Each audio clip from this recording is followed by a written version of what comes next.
Rafale is a twin-jet combat aircraft manufactured by Dassault Aviation and is capable of carrying out a wide range of short and long-range missions.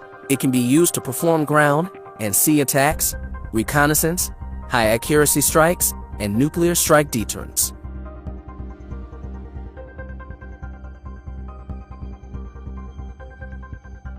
It's developed for the French Navy and French Air Force. Iraq, Egypt, Qatar, and India also ordered the aircraft. Rafale combat aircraft was exhibited at Langkawi International Maritime and Aerospace or Lima exhibition in March 2019.